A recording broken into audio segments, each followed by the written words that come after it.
comfortable with that, but do you have to? I'll do that. Like, am I under the Microsoft? Hello, everybody, and good evening. Well, depending on what part of the world you're in, we are in West Africa here, so it is evening for us. My name is Dr. Glory Edozien, and I am a LinkedIn visibility and thought leadership expert. I help mid to senior level executives build visibility and thought leadership on LinkedIn. And I'm super excited about the conversation we're having today. As you may know, in March, we released our list of top 100 career women in Africa. And we've been having riveting conversations with these women across the continent. Today is the Ghana edition, yes. And we have two fantastic women here with me today. The first is Pearl Nkrumah. I hope I got that right. Oh my goodness. And she's an executive director at Access Bank. As you can see, the brand name boldly titled behind her there. And then we have Maukeni as well, who is a marketing and communications expert. And we are very excited to have them both. So, ladies, welcome. Thank you, and it's a pleasure Thank you. Happy to be here. Thank you, Gloria. Fantastic. So if you're joining this conversation, whether you're on YouTube or LinkedIn, please introduce yourself, tell us your name, tell us where you're joining in from, and make sure you also ask your questions, right? So the conversation today is about amplifying women's voices in Africa. We started the 9 to 5 Chick Top 100 Career Women list because we believe that Africa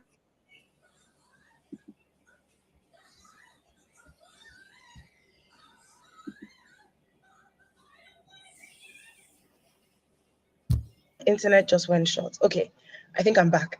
They are leading change, working on change management projects, pushing the continent forward, pushing businesses forward, transforming businesses, and they're not getting the spotlight they deserve. So today is all about amplifying their voice. So my very first question, and of course, before we get started, actually, I should thank our sponsors for this fantastic conversation. United Capital Asset Management. Thank you so much for supporting this cause of amplifying the voices of African women in the corporate landscape. Okay, so I'll start with you, Pearl. Pearl, can you just tell us a bit about your career journey? You're now one of the top 100 career women across Africa. Tell us a bit about your career journey and how you've gotten here today. Thank you very much, and I appreciate the opportunity to do this with you. Any opportunity to tell our story and see how it can impact and inspire others, and people learn what not to do. It's quite important. So thank you very much. So I've been a banker for the past 25 years and on. Sometimes I kind of lose count of how many years I've spent in banking. But I'm the one that started a career from the base. Base as I started my career with Standard Chartered, and I started as a branch assistant. So mostly it's either the entry point. So just fresh from school or as a contract, but for first degree holders. So that's how I started my career with Standard Chartered. And I rose through normally what we call the ranks. So I've done supporting branch, which is mostly like we call utility player, doing everything within the branch. I worked with the branch in airport, but my favorite branch was working on the campus branch of Standard Chartered. I've been a teller before. I've been service officer at the branch. I've been what we call personal financial consultant, where you basically do the personal financial advisory services to customers that come to the branches and some SME. Then I've been an SME RM where I attend to the needs of small and medium enterprises by preferring financial solutions and being a trusted financial advisor.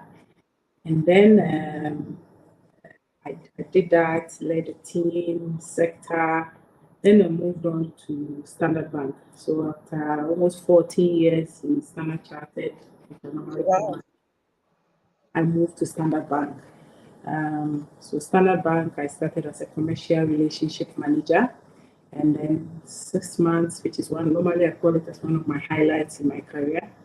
6 months after joining the organization, I had a sponsor, someone who saw something in me that I didn't even know existed, and gave me an opportunity to lead a team. The team was called New Business Relationship Managers. So basically, I had a team of sales and relationship managers that was acquiring commercial-like businesses, that's corporate and local corporate, big corporate businesses for Standard Bank in Ghana. So I led a team, and in fact, when I joined Standard Bank, the RMs in that unit were actually my colleagues. And 6 months down the line, I got the opportunity to lead them. That was my first thing with leadership, and I think it was the best school I went to. I learned how to be humble, how to be flexible, how to be a team player, suspend judgment, be honest with yourself, and also to influence. Because at that point where your colleagues tend to be your now people you are leading, you needed a lot of trust to do that. Yeah, so I did all that in Standard Bank, and then I did all that in. Sorry, someone is trying to interrupt me. So I did all in Standard Bank, and after a couple of years, I had opportunity, and then with also a sponsor, someone, a leader, also seeing something in me, and I keep mentioning that just so that at least you know that sometimes you will need that push. That it's okay to doubt yourself, but depending on who you have in your village, you are able to move. So I led the SME unit in Stanbic Bank, and this was for medium enterprises, small businesses, micro businesses, and that I did for some time. And it was one of the highlights of this was when I joined that unit, I was the only woman of about 5 men, and I was Oh, wow. there for like 5 years as the segment head, the only one. I learned to be resilient. I learned to be strong. I learned to get my voice, let my voice be heard. And I learned to be technically good and learn shut up sometimes just so that you learn from what you don't know so that you can continue to have the voice to be angry and to shout. So I did that, and in that role, I got opportunity to visit about 10 countries in Standard Bank because we were rolling projects. We were doing a couple of things together as a group. I learned so much, given the opportunity. I let you know how that propelled me to where really I am today. And just about a year before leaving Standard Bank, I got opportunity to also lead a team as main market and ecosystem. I like that because it was my introduction into retail banking, retail and digital. And because if you check they had a story, majority of my career, like 15 years, was on corporate, commercial, SME. Now I get into retail. And that is when I realized this is where I'm supposed to be. Because the dynamism, Amazing. the transformation, the behavior understanding, the science around product management, managing larger teams, sales team, understanding customer proposition made me feel banking is not as boring as I thought. So I need to really pay a lot more attention because at a point in my career, I wanted to move to law. So I went to law school to be a lawyer, but I kind of stopped Wow. when I found myself in a retail banking because I realized this is where for me. And um, I got opportunity to join Access Bank. And guess what? I'm here as executive director for retail and digital. And I always say that it looked like everything I was going through, all the progress and all the things I'm talking about, was preparing me for where I am today in terms of being executive director for retail. So that 7 months or a year stint with retail prepared me a lot to be where I am today. So it's been an awesome career. I've been in a village. I've had a village of supporters. I had a village of challenges. I have a village of leaders I have learned from. I had a village of leaders that have learned what not to do as a leader. And I think I'm still on that journey and learning. So this is me. Thank you. Fantastic. I think that's such an interesting story. So many things for me stick out from that story. Excuse me. First part that sticks out for me a lot is the bit about continuous learning, right? And it's such a versatile career, and also the role of sponsorship in moving that career forward. So very, very, very interesting. Maukeni, what about you? What is your story? How do we find you here today? So before I even go into the story, I want to applaud you for pronouncing my name correctly every single time. Ghanaians don't pronounce my name correctly, so I'm it's so very rare to excited. find. Yeah, most of the time I have to just either give them the correct name or just bear with whatever they are able to pronounce. But you got it spot on. So just like Pearl, thank you for having us. It's always good to tell your story. It even helps you to appreciate how far you've come. So my story is quite unconventional. I finished my first degree in political science, and my plan was to go to law school and then become some sort of consultant in the UN or something. I had all the languages lined up.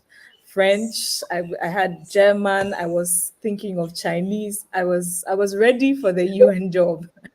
Um, then I got hit with a curveball when I didn't get into my first choice for national service.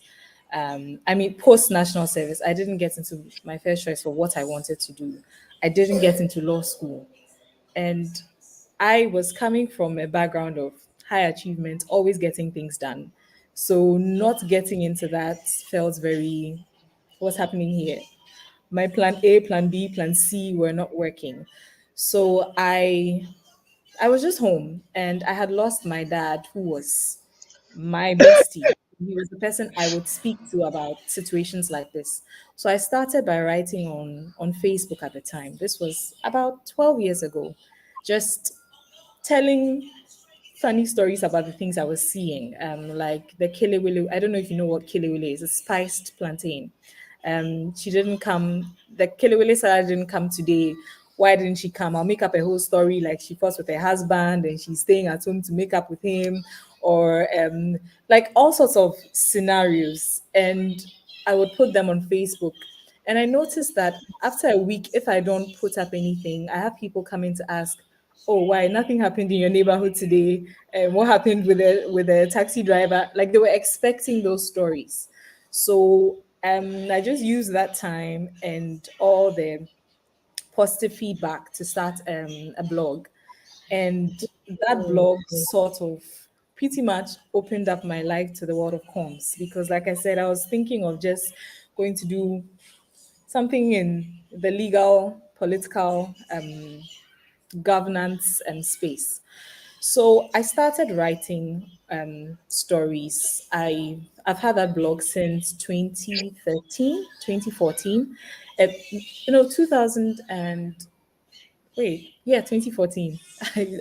I'm losing track of the years. And it started as just that's why I put the stories, but it grew to become a whole. My readers would meet up with me for us to discuss the characters in the fictional stories. It became a whole thing. So at the time, I was just working in a law firm as an administrative assistant to while away time. But that time gave me time to develop the blog and expand on my com skills. And that blog pretty much became like my working CV, because it was testament to my ability to write, engage an audience, kind of. So then I got a job with an advertising company, based on the blog, simply based on the blog. Okay, we've seen what you've written, how you're able to engage people. So let's see what we can do with advertising. So I was working on accounts like Vodafone. Well, now they are Telecel in Ghana. Um, I was working on products like Peg biscuits. I don't know if you know Peg biscuit, but it's quite popular in Ghana. I worked on Universal Merchant Bank. I worked on quite a number of interesting products and services, and that pretty much told me how this just this habit of talking too much and observing things and putting them in writing could become a skill that I could work with. So I was working in advertising during that time, enjoying my immersion to corporate life. Then I got another call. This was to go into governance, so political communication. I was recruited to write as a member of the comms team for our current president. This was, again, like I said, a very unconventional life. I was just using the blog to while away time, but the fact that it had built an audience over time, and at the time, I was pretty consistent with publishing every Wednesday by 6 p.m. Latest by 10 p.m., you have a new story in your inbox. So I had grown an audience across all sorts of demographics. So I had people saying, "You should check this girl out. She can do this. She can do this." And that's how I got into working in government communications. That was also quite interesting because you're breaking public policy into everyday language. And if I even put in a sentence and like the president says, I'm like, oh my god, like I said this. It was a big deal for me at the time. So even getting into that world just opened my eyes even further into what I could do with comms. So I was with the presidency for 5 years. And then I moved to Prudential Life Insurance, where I was until just last month. Um, Over there, I was in charge of marketing and comms. And so this was, again, another unexpected turn in my journey, handling internal and external comms, community investments at the time, anything that had to do with the brand. And this is a well-known name outside of Ghana, but here in Ghana at the time we were suffering with a few. There was Prudential Bank, for instance, which already exists in Ghana. It's an indigenous bank here in Ghana. So a lot of people just assume that Prudential Life is the life insurance branch of Prudential Bank. So we had quite a task in getting people to associate that top of mind awareness with Prudential Life Insurance, by leveraging on the international brand, also doing a lot of things to be more top of mind. And I'm happy to say we're able to do that pretty well because we won Life Insurance Company of the Year, Brand of the Year Life Insurance Company twice in a row. Two at the time I was there. And then we also launched a very exciting marketing campaign, which is Mekakrawa. I came in looking at it, leveraging on, I live on social media. So I know what the Gen Zs are up to. I know what the people who are on social media are up to. So let's run a social media campaign. Let's do this. Let's do that. Let's have these influencers. And it worked out really well.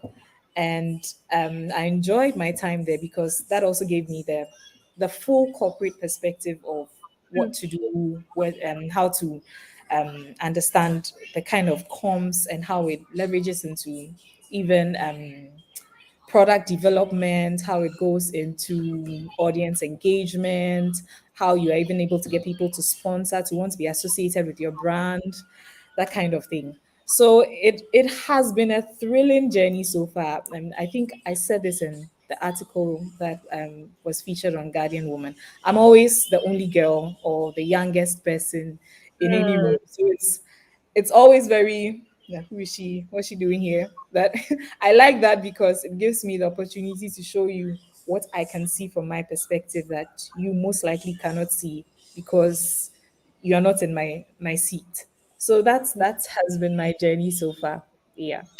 Amazing, amazing. I just love that. I love both your stories because they are different, but they are similar, right? So Pearl has a more sort of structured, I'm in the bank, growing in the bank, and then but more in corporate, and then finds things, okay, I'm going to go study law, but at the end of the day, finds passion and renewed vigor in the banking sector when she enters retail, and now is the ED for that. And then we have Maukeni now, who, initially thinks she's going to be a lawyer, but then, you know, through writing on Facebook, of all things, starts a blog and then ends up writing speeches for the president, ends up writing communications plans for a top global brand in Ghana as well, and many more to come, I'm sure. So Yes. I wish I'm listening to this conversation, and I wish that we had younger girls listening to this conversation, because what this conversation is saying to me is, I wish I was listening to this when I was 16, because when you're young, either, like, if you don't get the opportunities you want, or when you get the opportunity you want, you think, oh my god, when am I going to rise, when am I going to, but your stories just tell me every good thing will come in time, right? But there are certain things that you have to do. And I guess we'll expand on that as we go along. So thank you, ladies, for sharing that with us. Guys, if you're just joining, please put your name and where you're joining in from in the comments. Today, we're talking with two of the top 100 career women 2024 in Africa. And we're talking about how to amplify women's voices in Africa's corporate landscape.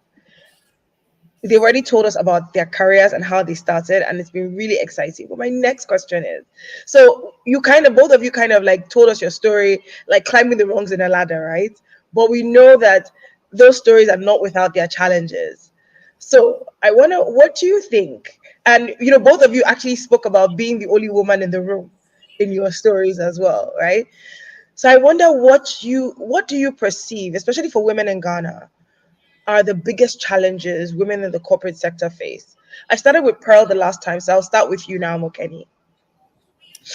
Um, what are our biggest challenges?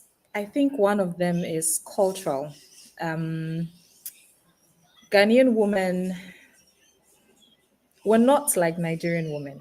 Nigerian women are more assertive. They are more, this is me, unapologetic.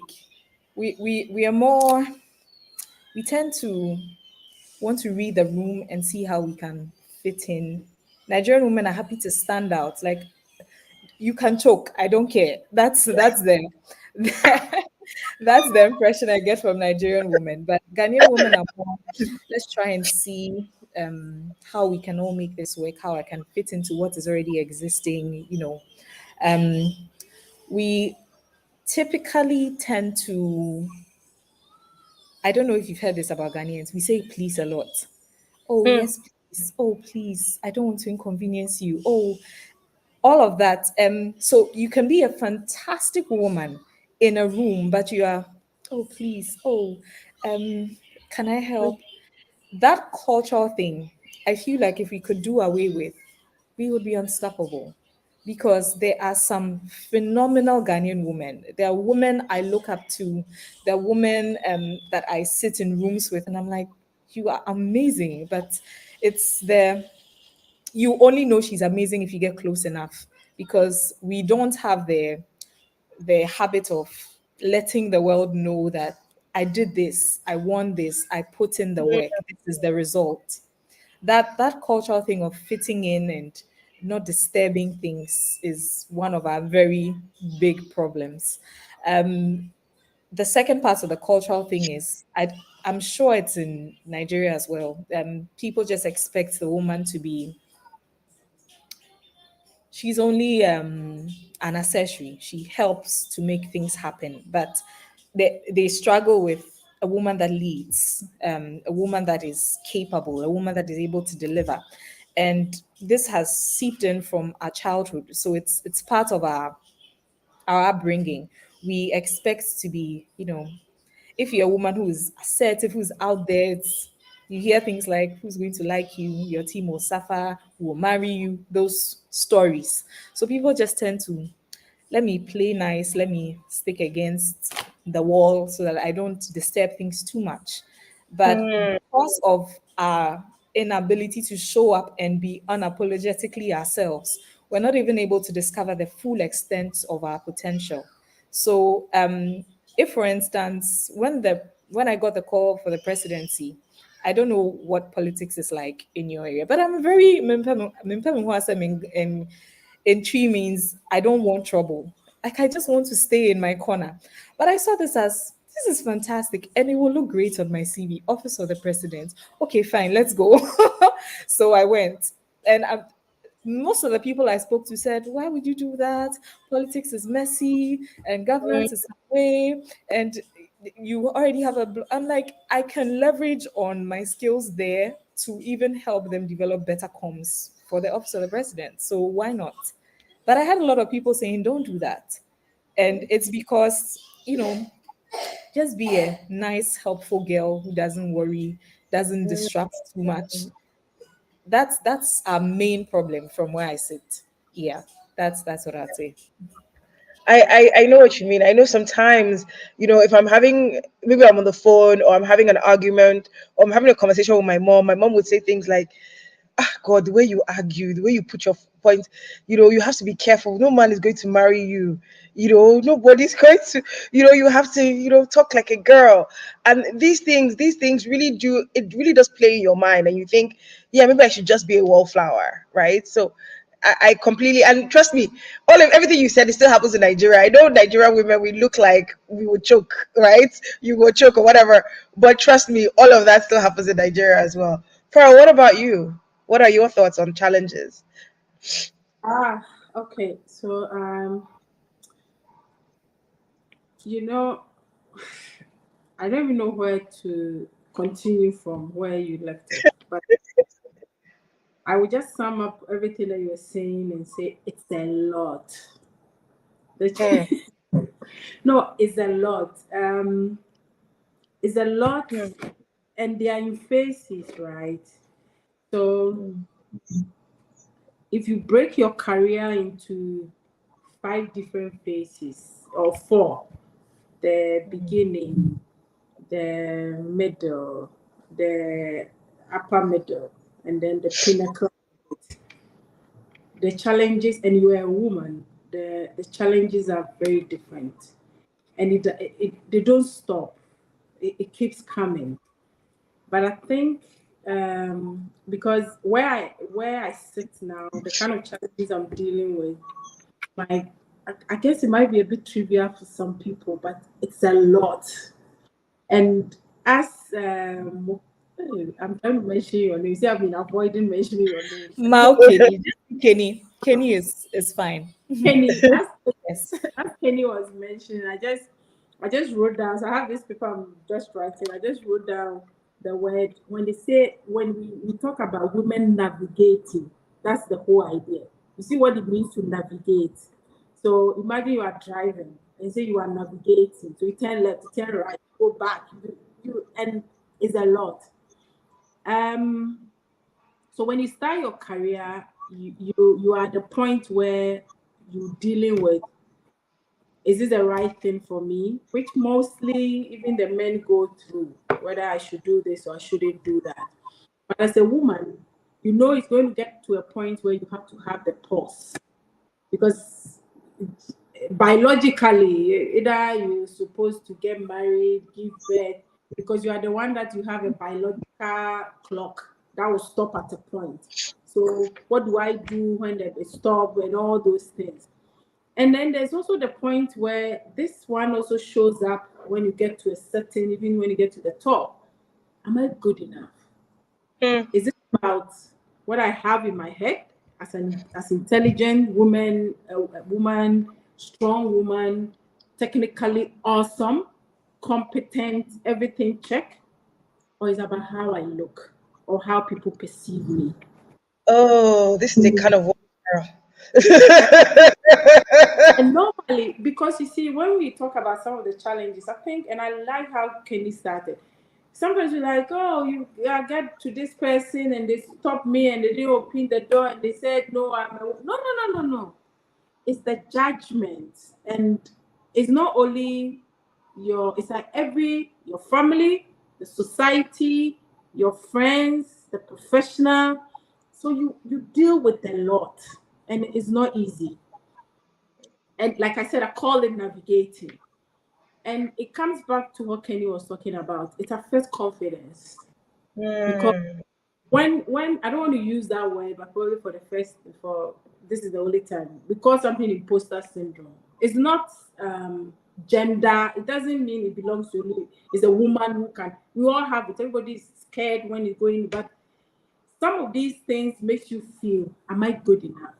And if you are not lucky to have someone who keeps like a whole, and I call it a village, your family, people pushing you to say, hey, you know the kind of person you are, you know who the, you kind every time you enter a new phase of this pyramid I kind of envisage, you will believe that you are not the right person for that and you don't deserve to be there.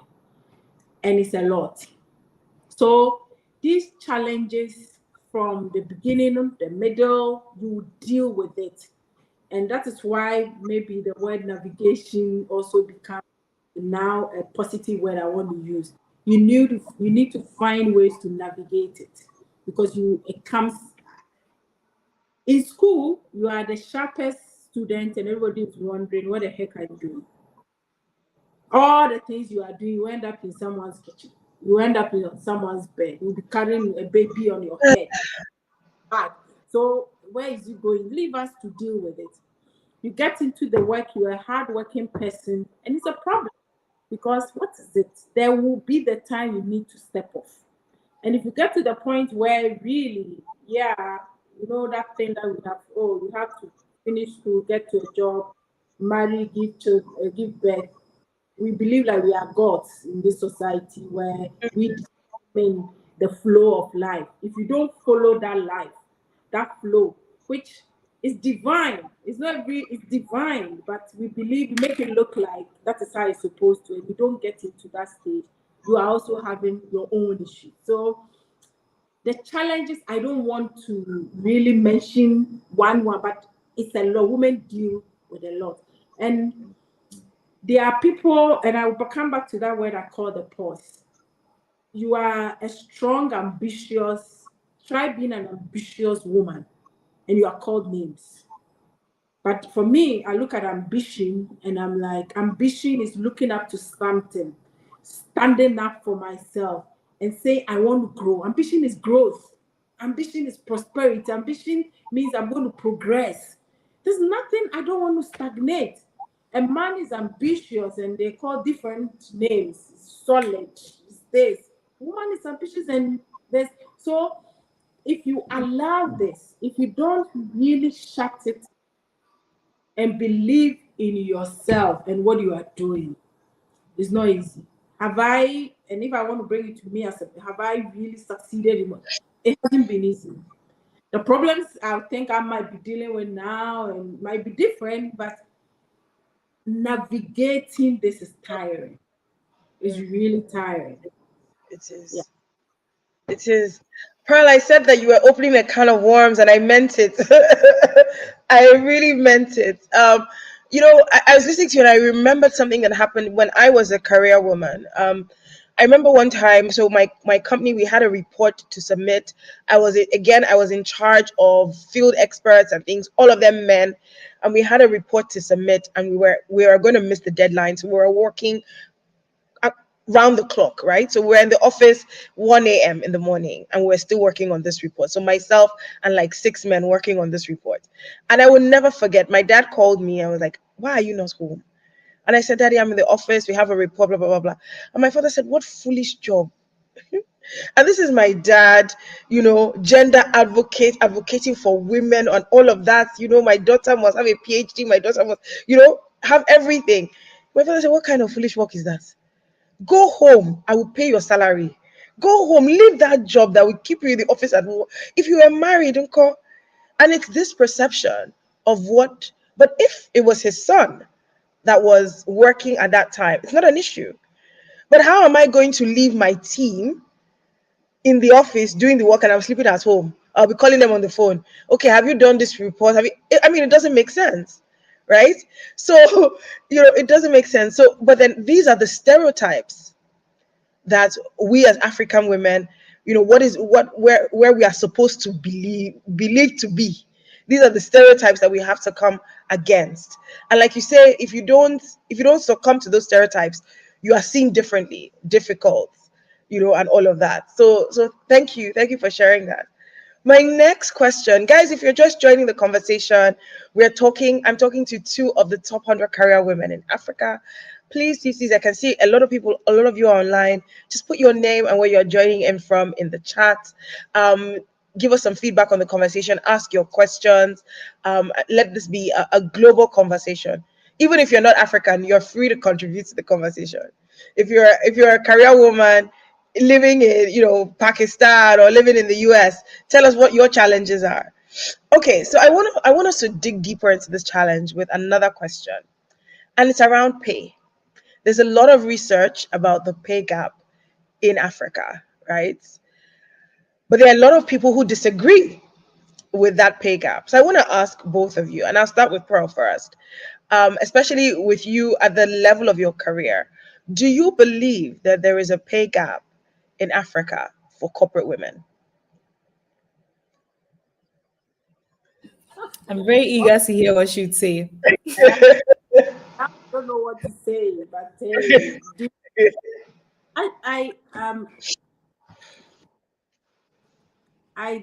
I think that in my existing certain organizations. So I've worked in, and I'll give it, so the organizations I've worked for, my current organization, it's not because you're a woman, so it doesn't really show. And I believe this is organizations that are intentional about some of these things. But I know it exists. I know it exists in terms of some legacy and foundational stuff that has been established, that now changing it has become a problem. To the extent that, and that is why when we say we need a more diverse, more women at the decision table, it's because we need to start diluting and changing some of these things that have been taken, some of these decisions that have been taken from a biased point of view, or from a single tunnel kind of point of view. So it's changing it to reflect what it should be, now that there's more visibility and there's more inclusivity that we are looking for. In my organization, it doesn't exist. Not that it really doesn't, it doesn't exist. Where we say because you're a woman, we give you, it doesn't show up. It's more on your competency, on the grade, on all the general things. But I know it exists in certain places, and that's why I'm bringing into perspective that some of these places might be to say we want to change it. However, the people who have to take the decision to change it, there's that. So really, I don't see why. And I think Kenny mentioned something about cultural intervention. Ghana, one of the challenges you face culturally. So I remember some time ago, long time ago in my career, there was a bonus conversation, and I went to my boss, and I was that type that had to be sure that, listen, you are rewarding me for my contribution. I know bonus is discretionary and other things, but I want to know that at least it's fair. I don't want it to be that I'm determined or I'm earning, but at least the sharing and all those things have to be fair. So, and I was very particular about it. So I went to ask that, oh, how am I, like, what am I, in a bonus conversation. And I was like, oh no, this really doesn't reflect what I think my contribution was to all those things. And the person I was having the conversation said, but you're a woman, what do you need more money for? You're a woman. What is your problem? Let me give it to your other colleague. You need to actually understand. It's a man, he has responsibilities and all those things. I was like, oh, whoa, what the heck? What is this? And that word came out. Does that mean the sharing of this was not fair? I knew it wasn't fair because person told me that whatever you have, don't worry. It means I have given the bigger part of the pool to your male colleagues because they have other responsibilities. So those are the cultural nuances that come into pay distribution and reward distribution, which because the assumption is that if you're a woman, you're not the one taking care of the home, you're not the one taking care of the family, you don't have people, family, external family members coming to you. All you do is take it and go and dress up and other things. So let's give it to them. And that's cultural nuance, and I know it exists. So this place that I'm talking about, in terms of the structural conversation and making sure everything is aligned, is established. However, when it comes to the one that has to be distributed on the discretion of other people, these cultural nuances come. So yes, Sure. yeah.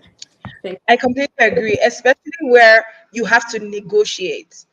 And as a woman, we may, I don't want to make a general statement like women are not good negotiators, but if you struggle with negotiating or you struggle with, like we've said, valuing yourself or understanding your worth, you can then be on that slip slide of, that pay gap, right? So, I think Kenny mentioned it in her submission because you want to ask for permission.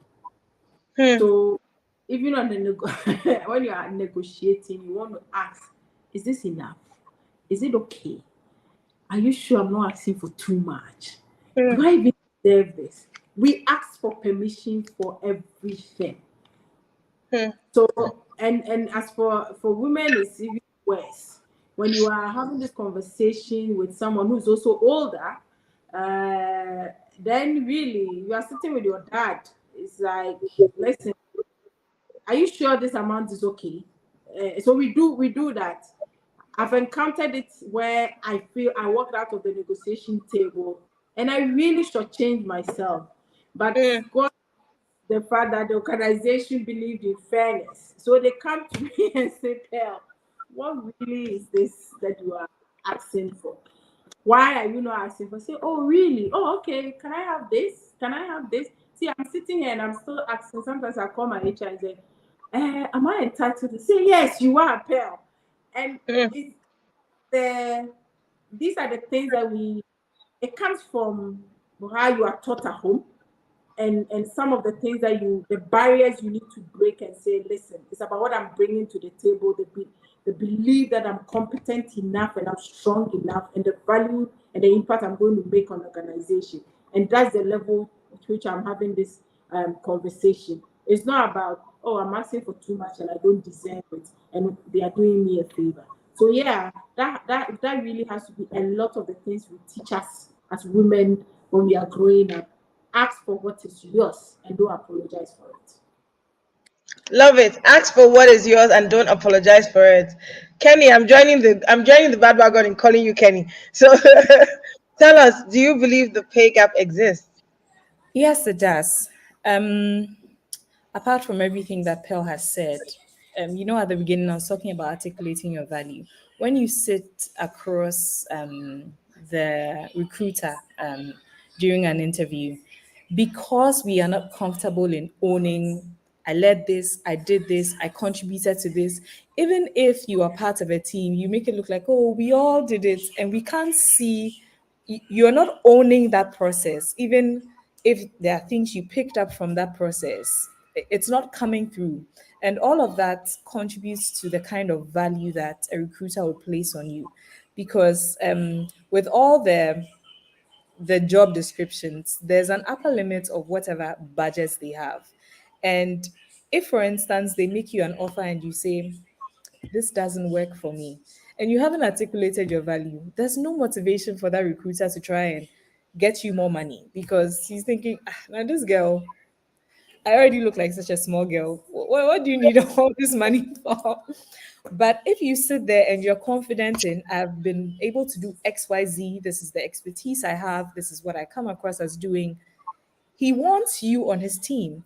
So if you say this doesn't work for me, then he's able to say, okay, how can we come to a compromise? How can we get you on the same How can we get on the same page? About a year ago, someone reached out to me about a role. We went through the process, got to the end, and the man seemed shocked that I was not impressed by his offer. And so it's almost as if, oh, this is an offer. I'm giving you this, I'm giving you this, I'm giving you this, and I'm also giving you this. And I was very, thank you for the offer, but I believe my value is X. How can we get closer to that? And you could see from his demeanor, from his body language, like, wow, you're not, this is a good offer. Anyone would be happy with it.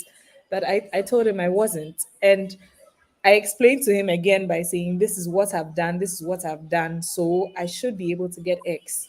And in the end, he understood, but he couldn't match it. So, but I could tell him it left a marked impression on him because he kept saying that he had never seen anybody, he had never seen a woman articulate her value and push for her worth. And I always, because in my head there's a pay gap, I always choose for like whatever I'm looking for times three. At some point, we'll land somewhere. It will Learn be some. good enough. I So, yeah, that confidence in owning it, even the you know, you always talk, Glory, about chronicling your values and your yes, wins yes, and having a digital footprint of what you've done. If you do that, by the time they're recruiting you, by the time they're sitting in the room, they want you to work with them. So you come from a place of, this is an expert woman who has done this and I want her on my team. But if you say nothing about what you've done, say nothing about your expertise, and you're just putting it at the back of your head, oh, whatever you give me, it will be okay. Sometimes, even with things like, okay, I'm fine with the salary, but I want to work from home because I have a toddler. So I want an extra day. That confidence to be able to say it because you know that I am going to give you value. Most of us don't have that. So that's where, for me, the pay gap comes from. Because just like Pearl, I'm fortunate to work in organizations where it's pretty clear what you negotiate for is what you get, what the budget is what you get. It's not about what whether you're a man or a woman.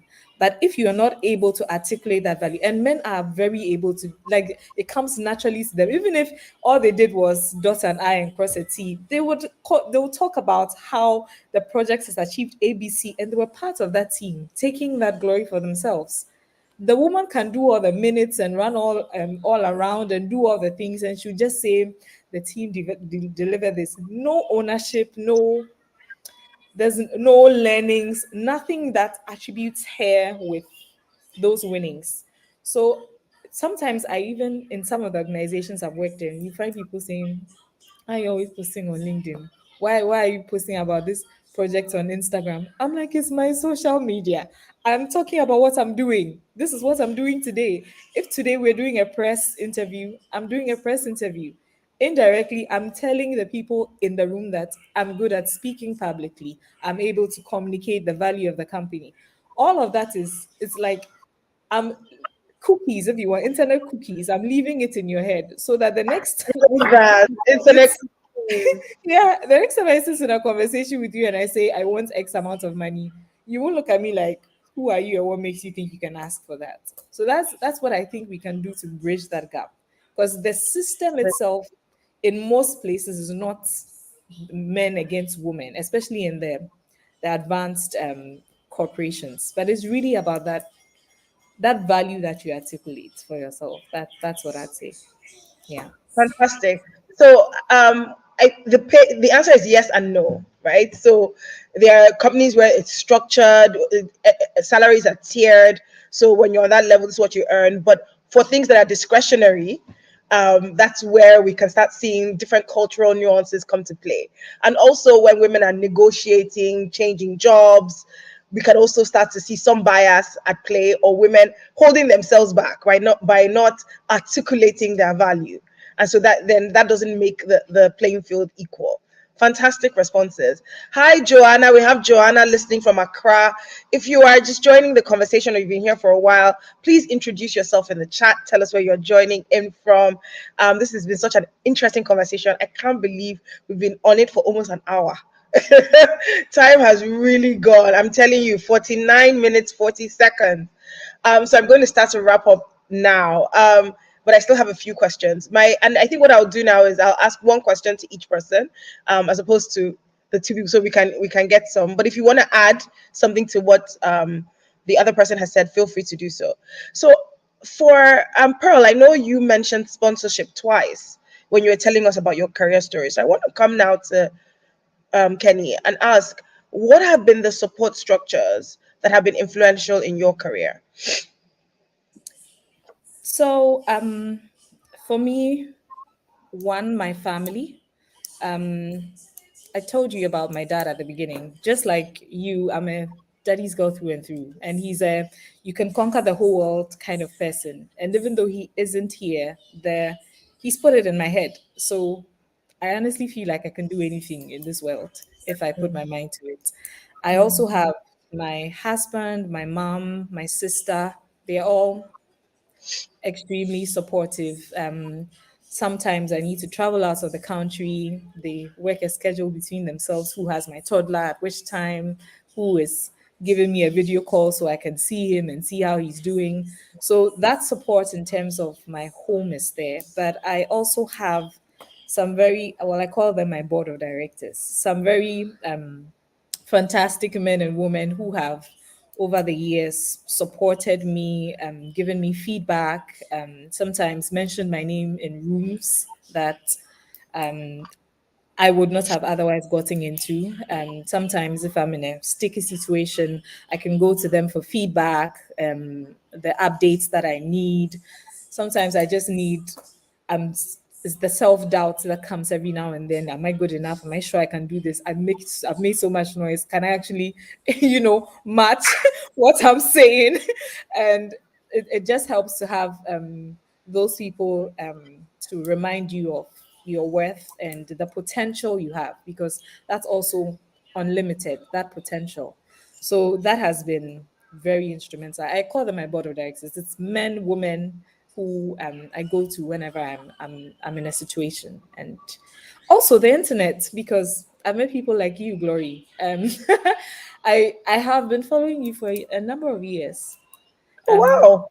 yeah, I've been on a lot of your calls, just listening, learning. So some of the articulating your value things come from those conversations on Zoom. So those internet conversations, yeah, also help quite a bit, just for you to figure out, okay, this is how to go about doing this. Yeah. So those are the resources I'd say have helped. Fantastic, fantastic. And just joining from that conversation, Pearl, I want to ask, because you mentioned sponsorship. Research suggests that women are over mentored and under sponsored. How can more women find sponsors? Right? How can they develop that sponsor relationship? And how can more people begin to sponsor women? All right. Thank you very much. But I think, Kenny, I'm borrowing your word, board of directors. So I like using the word board of directors, but I use it differently. Um, I use it differently in my friend group when we have some things to, settle around, come back and say, you know what, this thing, we're not going to do it. But in terms of the whole village, we haven't set that board of directors. I'm going to say that role by so I agree with you. Over mentored and sponsored and other things, but I think it's because of what we get wrong as women now that the the light is being shifted towards inclusivity, gender, equality, equity, creating more visibility around women. I get a sense a lot of us are forgetting that whatever it is, you need to do your current job well. So you need to be good. So you get a lot of people looking for mentors and forgetting that there's some work you need to do, because that's actually what gives you the sponsorship. The sponsor is not looking to mention Glory. I don't think you will refer your friend to the worst hairdresser. You know, you want to prop up the one that really is awesome just so that when your friend is looking so awesome, you are part of that. And it's that analogy. We forget to do the current job well. And I think it's the former CEO of Pepsi who was talking about these are some of the tenets you need to put in your career. You need to understand. Do your, excuse me to say, your damn fucking, your damn freaking, like your current job. Do it well. Don't just go keep looking for mentor, and shifting your focus from being technically awesome. We're talking about Penny doing the social media, doing all these things were to grow into the political, like what you said you did. Like, I'm shocked. It's not easy to work for. No, I don't think I'd be able to, but something prepared you and you stayed. So to get that sponsorship, I believe that is what you have, which I call sometimes your capital. Is that capital that helps you, like how you use it to invest in your current, your another business that you want. So that capital, how good is that capital? Are you running at a loss? Are you a negative net? Do you have a negative net? Are you an insolvent person? Not in its literal, but how good are you? And then in picking that network, I'm choosing mentors not um, because of what I will get from them, in terms of how I will leverage on them, or for lack of a better way, use them. But it's understanding what lacks in my current situation and being humble and ready enough to say it is you that will help me learn it. It is you that will guide me through it. And for me, part of the village that I think I have is the awesome team I've had opportunity to lead. For me, the opportunity for someone to say, listen, I want you to influence me, even though I might be older than you, but obviously in the job you are the executive director, but I will respect and buy into the fact that you understand the corporate vision and you are carrying that vision, and I will rely on you. I learn a lot from my team, a lot. And sometimes they are your sponsors. Because when something is coming up and they are talking to them and they are saying, oh, he doesn't even know the job. We are the one that do this. We are struggling. He doesn't support us. He doesn't do this. Doesn't do it. What has happened? That's how you go. Then your colleagues around you, how helpful and how valuable are you to that village? So for me, these are some of the things. Like I see mentorship as identifying the little gaps that you see. I will get to that place, but these are the things that I need to get to that place. So I'm identifying them and paying attention and investing in them. Then it's not your mentors mostly that becomes your sponsors. The sponsors are all around us.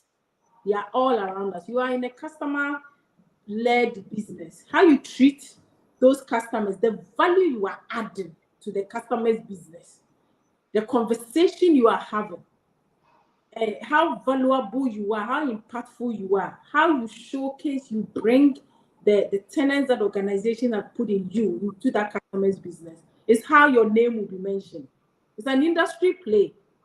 If today Kenny is looking for someone to come and maybe be in his business, and he says, Pearl, I want you to be my board, part of my board member.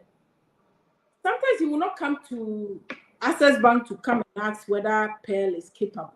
But someone might mention, and it might. So they are everywhere, but I just get the sense that let's do our current job well, identify the network and be valuable to that network, and then invest in yourself, and you will get a lot of sponsors. I take sponsors and champions. So there are people I call in my current career, I call champions. Gloria, I got to know you through someone else, Shai, in Nigeria. And I was shocked when you sent me, they said, I nominated you for this.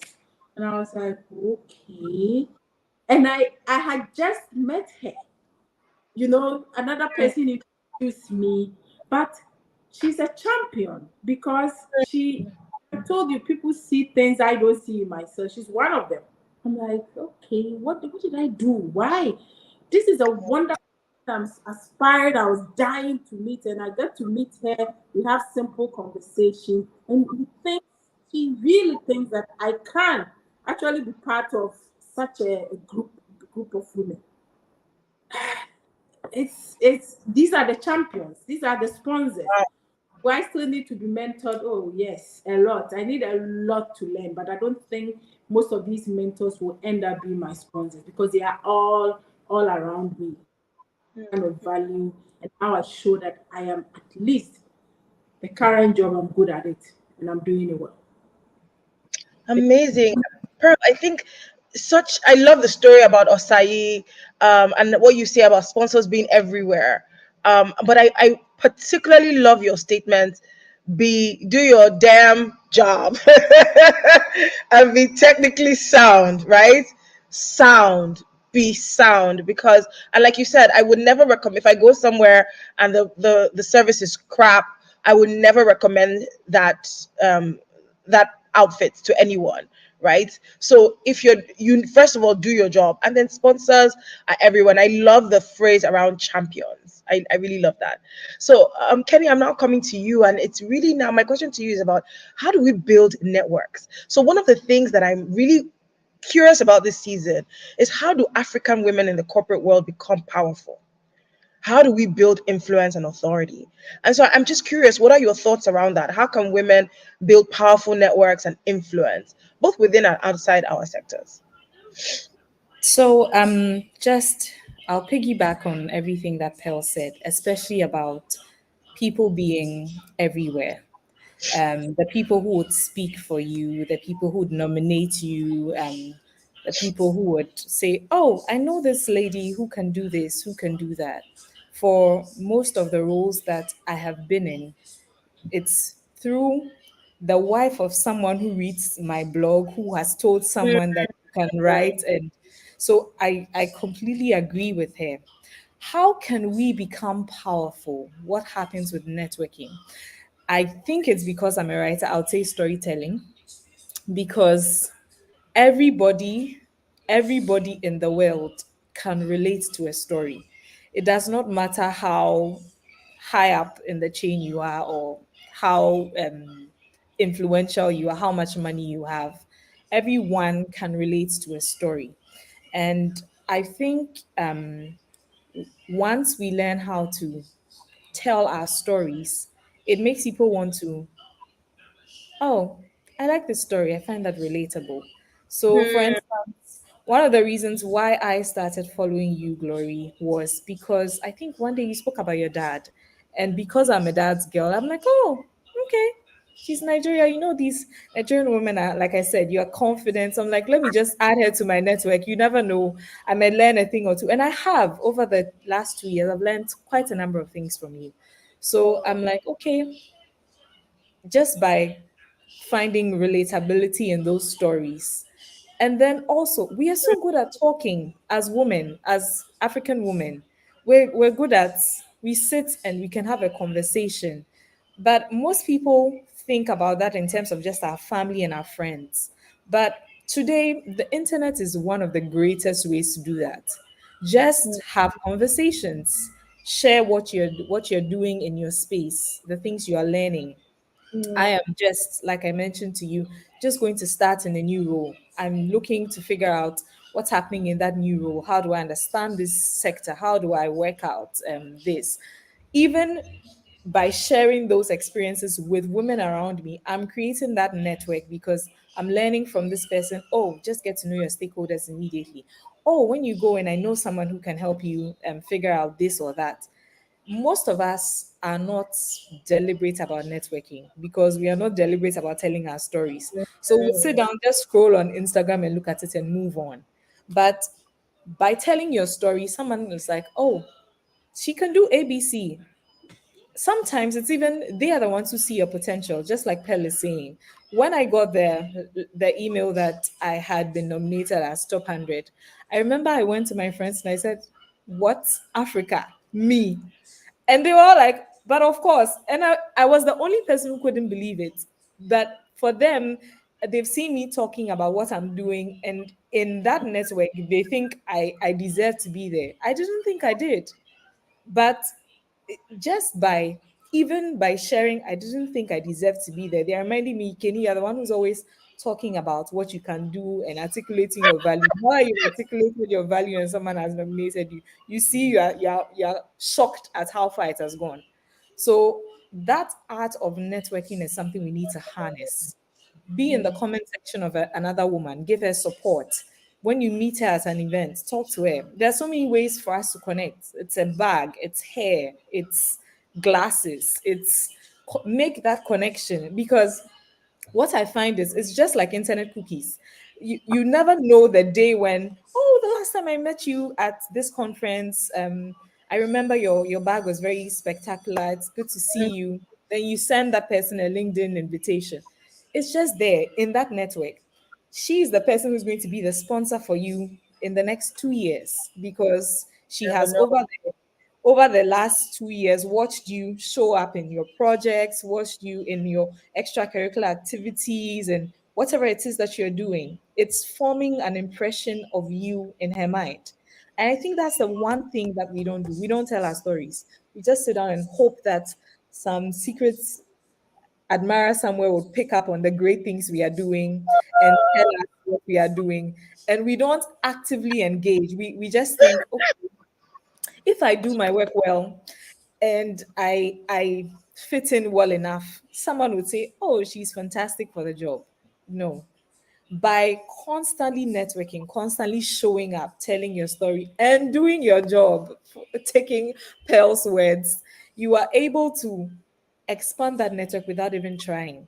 There are, so for instance, one of the things I told myself this year was that I was going to start a LinkedIn newsletter.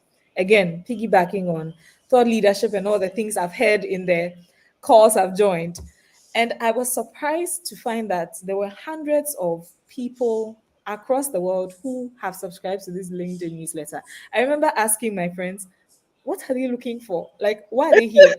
CEOs in my subscriber list, and I'm wondering what are they looking for. But I'm like, no, it's great. It means I have the ear of a CEO somewhere. Just keep doing your work, and you never know. One day there's something that they need someone to work on, storytelling in business, and they'll think, Kenny can do this because over the time you've done that. So one, tell your story. Two, sow those seeds and just connect with as many women as possible. I did a training for some women in Prudential just before I left, and I told them, if for instance you're the head of marketing, every head of marketing in any business across sectors, send them a connection. Just connect. Like, you lose nothing. Even if they ignore you, you've sensed the connection, they know your name. Someday something will happen, because just by sending it out, it's literally like just cast your net on the waters. You never know. Just do it. Expand that network. Just hello, comment on their staff, give them a heads up that, oh, you're coming into their city. Are they available for a chat? You are slowly building that network and you will be unstoppable. Imagine having a connection in every city in Africa simply through LinkedIn. It's very possible. So one of the things I did when I saw the top 100 list was I sent a friend request to every single person on the list. Most of them haven't responded, but it's there. Someday they will come, and at some point when I have built my network and they're looking for me, they'll say, oh, let's connect. Oh, you've already been in my DMs. It even makes things easier. So that's the one thing we don't do as African women. We just, and I don't know why we don't do that, because traditionally we thrive in communities. The women Mm. sit together. So why are we not building that community virtually? I struggle with that. I keep asking. So what's stopping you? Oh, they will not mind me if I send a request. They will not respond. They will think I'm in Ghana. We say I'm hushishe, like I'm trying to um I'm trying to find the English word for this. Yeah, It's we say almost, farm, yes, farms in yes. chase out, all of that. Yeah. And you're trying to be what you're not. I'm like, please, you lose nothing. Just send out those connections and occasionally engage. It's not necessarily every day I'm in your DM, hi, I love you. No, just engage. Every now and then you comment on a post. Every now and then you speak at some, if you see them at an event, go and say hello and say, I'm connected with you on LinkedIn. Those things just build that network for you. So one day, if you ever need somebody in that circle, your name is top of mind. Definitely. That's really it. So just tell your story and befriend everybody. Just reach out. You don't have to make everyone your BFF, but just connect. It expands, Love it opens the world up to you, really. Yeah. I love that example about connecting with marketing directors and experts across the continent, across the world.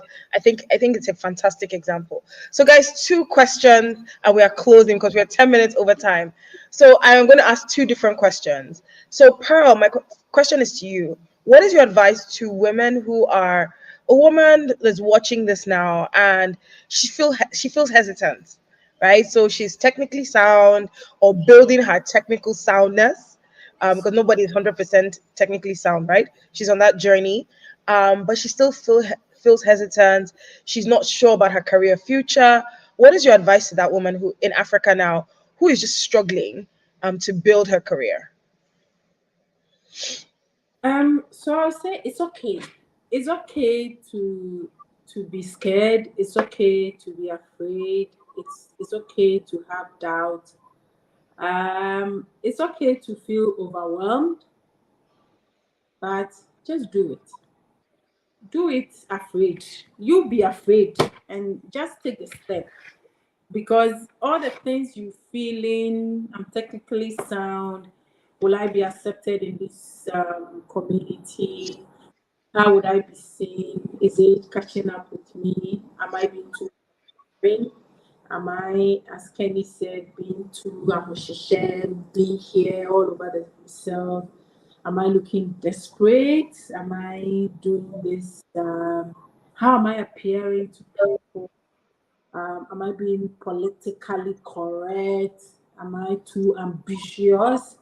Am I putting my career progression so ahead of me and so fast? It's okay. These are is not you are okay. Just you go through the process, but it has to stop somewhere, because you go through all this process and you still take that step, because you are not alone in it. There are a lot more like you, and it's not unique to you, because we've gone through a lot of stereotypes. We've been created in certain societies like that. We've been told like that. And the people, the other part of the men have been trained to treat us like that. Women have been trained to teach to treat strong women or different women like that. So it's not personal to you. So just suspend the judgment, accept it. What I'm saying is do it. It's Hmm. scary, but do it. Just take the step. What you're afraid for, just test it. And find your board of directors. It's a long journey, but you find them along. I have wonderful people. I'm always asking for certain advice. When you see people like that, you think it's all no, no, no, no. You have no idea what goes on in the mind. And I ask people, people who have walked that path before, people that I think will bring a very diverse and a different opinion, just so that I'm able to weigh the option. And people can look at the face and tell me the honest truth. Girl, you suck. Do this right. This is horrible. So you build that board of directors. So find them, find authentic, the good one who have not the praise. People who are just singing your praises. Please write out. But people who really can look at you and say, no, no, no, this area, stop it. Just find them, and then at the end of it all, after it's all said and done, it comes to you. You need to take that step. So just so that you don't feel you are alone. Don't let it go through the motion, but move. And it's okay to do it afraid. I think Love one of the it. things I want to say is that, and it comes back to this, being intentional, asking for help, and carving that time for yourself to think through, because it is you navigating it. You are the driving seat. You are navigating it. So find time for yourself. And it's a journey. We are all on that. It's not easy, but we'll get there. Yes, we're all on a journey. I love that. I love that. I love that. Do it afraid. Do it afraid. Do it afraid. We're all, everybody's going through one challenge or the other. And the truth about it is that the challenges don't stop. At each level, there's a new challenge. Kenny, my parting question for you is, what do you see in terms of the future of Africa, of female leadership in Africa? What does that look like to you?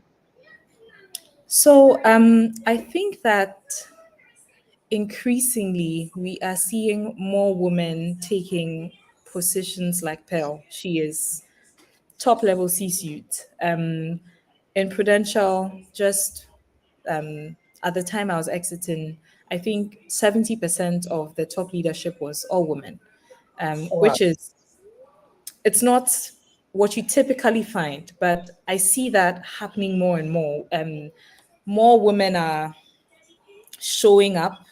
I think what those women need to do to is not just I'm a woman and I'm here, so all the women come, but just to to tell to show the way, sort of. This is how I've navigated these challenges.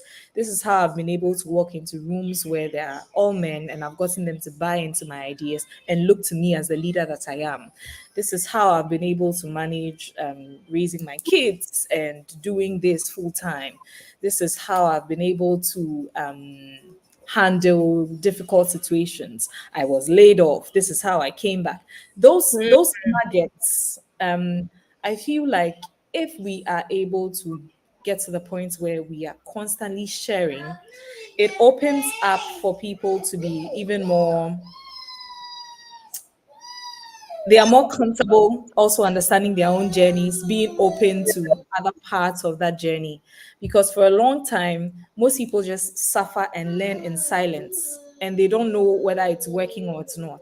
But now that we have so many women, let's just share, shine that light, open the door, tell other women what they need to know so that it's easier for all of us to rise and shine, because I think we are phenomenal.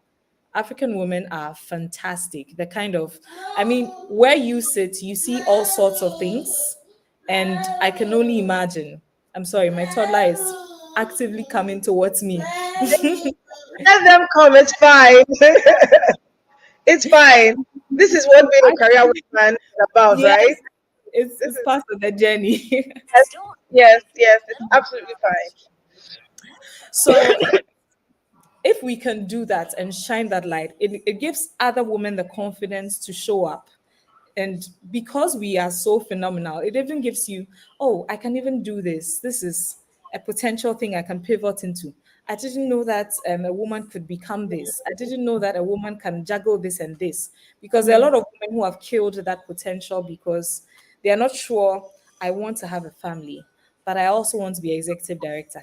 I don't think it's possible. So it's okay. I'll just have a family, or I'll just work in as manager level. They don't aim for that. They don't know even how to juggle those various things. They don't know how to navigate. Let me use Pearl's word. So Mm, I'm looking for women to show up and tell those stories. And I keep saying that everyone has that story to tell, even if today is day one of your corporate career or day one of your entrepreneurial journey. You have the day one experience. So share it, because someone will also come with their day one and they would need that, okay, I'm just starting, where do I go? So that's really what love I'm it. hoping to see. Yeah. Love it. I'm painting that picture, and it's really it's a picture of women, of top female leaders sharing their experiences and leaving footprints in the sand for other women to develop, to grow. And I think that's a fantastic picture, right? And showing what I think we need more examples of what female leadership can look like. because sometimes we have a very limited perception of what a female leader should be, right? But conversations I've had with yourselves and other female leaders, it looks very different, right? Mhm. And showing women what that can be, I think it's a phenomenal picture to paint. So thank you. We've come to the end. Thank you so much for joining, everyone. Thank you for listening.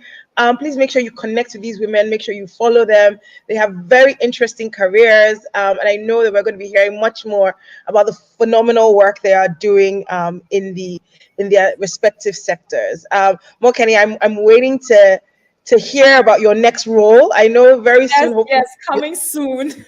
Yes, I know very soon that will be announced, and we're all waiting with bated breath to say, okay, where's she going next? Where's she going next? So that's fantastic.